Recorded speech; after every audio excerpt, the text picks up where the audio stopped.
Class 9th बेटा chapter 7 करते पे हैं ट्रायंगल्स। दो एक्सरसाइज असी कर लिया 7.1 ते 2। अज असी करांगे 7.3। ये तो पहला साडे को अगला रूल हैगा SSS कॉन्ग्रेंस रूल। कहता if 3 sides of one triangle are equal to the 3 sides of another triangle then the 2 triangles are congruent। Congruent का आपां जिहड़ा आ कॉन्सैप्ट आ कीता आ। ਇਹਦੇ ਵਿੱਚ ਕੀ ਕਹਿ ਰਿਹਾ ਕਹਿੰਦਾ ਕਿ ਜੇਕਰ ਇੱਕ ਟਰਾਇੰਗਲ ਦੀਆਂ 3 ਸਾਈਡਸ ਦੂਜੀ ਟਰਾਇੰਗਲ ਦੀਆਂ 3 ਸਾਈਡਸ ਦੇ ਇਕੁਅਲ ਹੋਣ, ਜਿੱਦਾਂ 4.5 4.5 3.5 3.5 4 4 ਕੋਰਸਪੋਂਡਿੰਗ ਸਾਈਡਸ ਆਰ ਇਕੁਅਲ। ਇਹਦਾ ਮਤਲਬ ਕਿਹੜਾ ਰੂਲ ਲੱਗਾ? SSS side side side congruence rule. Triangles की आ जाएगी कॉन्ग्रेंट। अगला आ RHS कॉन्ग्रेंस रूल।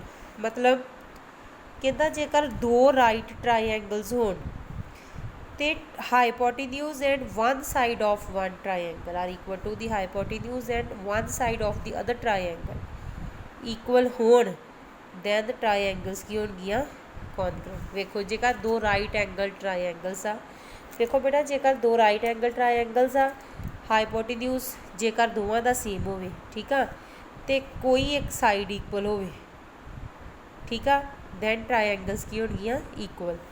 RHS एक राइट एंगल, एक हाइपोटेन्यूज, एक दोवां चों कोई भी साइड इक्वल होवे दूजी दे, दैन ट्रायंगल्स की होणगियां कॉन्ग्रेंट। ट्रायंगल्स की होणगियां कॉन्ग्रेंट। ਇਹਦਾ मतलब वेखो RHS का मतलब आ राइट एंगल हाइपोटेन्यूज साइड।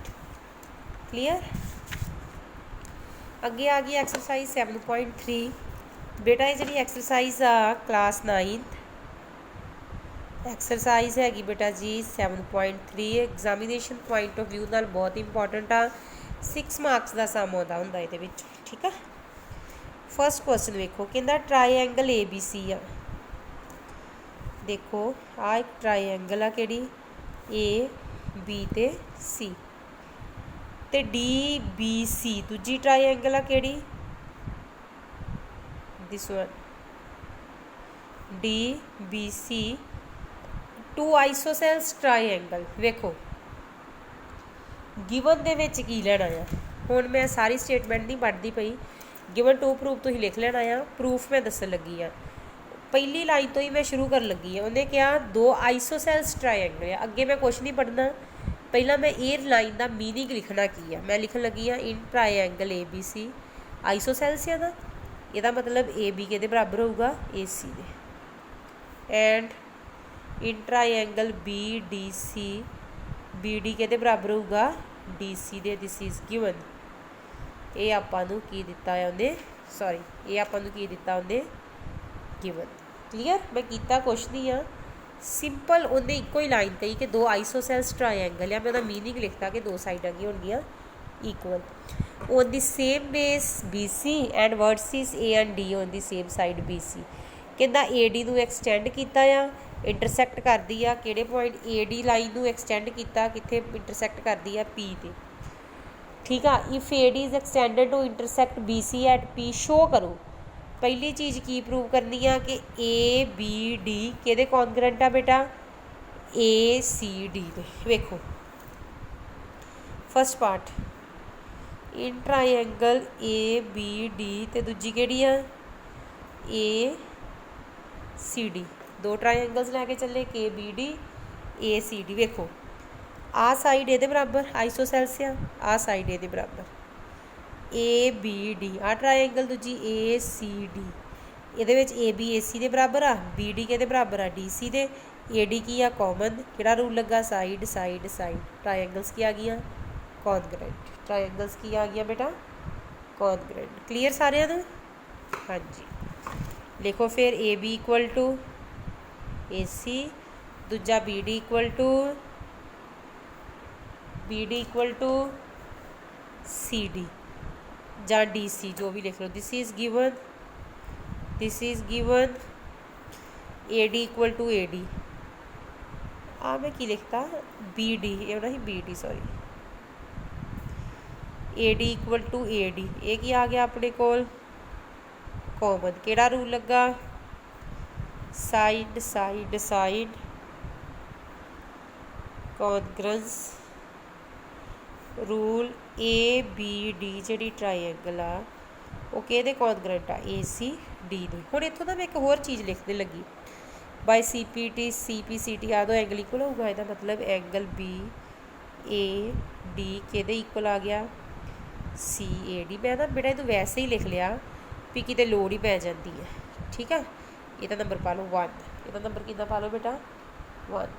सी पी सी टी का मतलब corresponding part of congruent triangles. First part prove हो गया जी।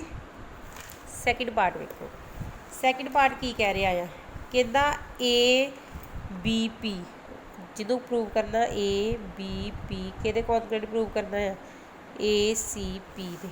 ठीक है, हुण मैं ये लागे ही नहीं जी एक डायग्राम बना लेंदी हाँ क्योंकि बार बार पिछे देखना भी ए बी सी ट्राइएंगल ए आ।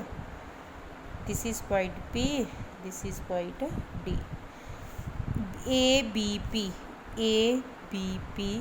ए सी पी देखो आ साइड ये बराबर ऑलरेडी है ना। एंगल ए बराबर है तो ए पी के बराबर आ गया ए पी। ए की हो गया कॉमन। केड़ा रूल लगा साइड एंगल साइड। समझ आई। ए बी के बराबर आ बेटा ए सी दे। एक ही आ गया अपने को sorry given angle B A P equal to angle C A P by 1 from 1 तो किया ना। तीजी ए पी के बराबर आ गया ए पी दे। एक ही आ गया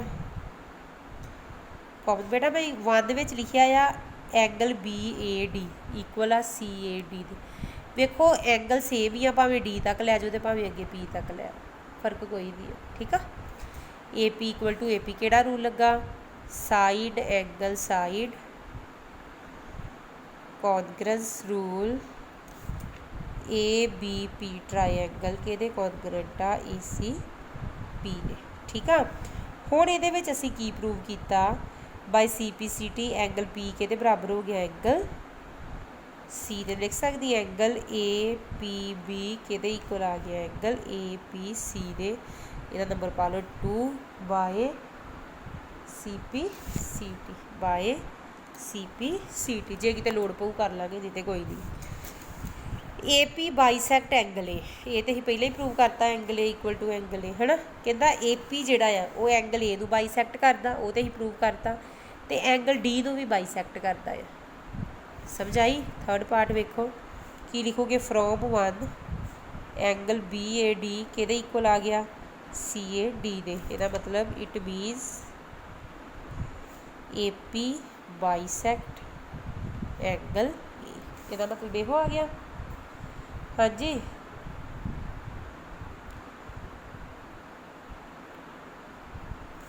इसका मतलब आ गया यो ही।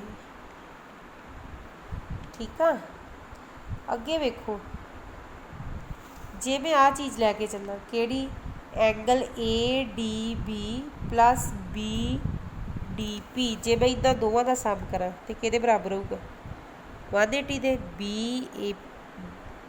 D P B D A ते बी डी पी दोवां का सम कितना होगा 180 डिग्री। लिखो angle A D B plus angle B D P के बराबर आ गया 180। एक ही बन गया अपने को लीनियर पेयर। एक ही बन गया लीनियर पेयर।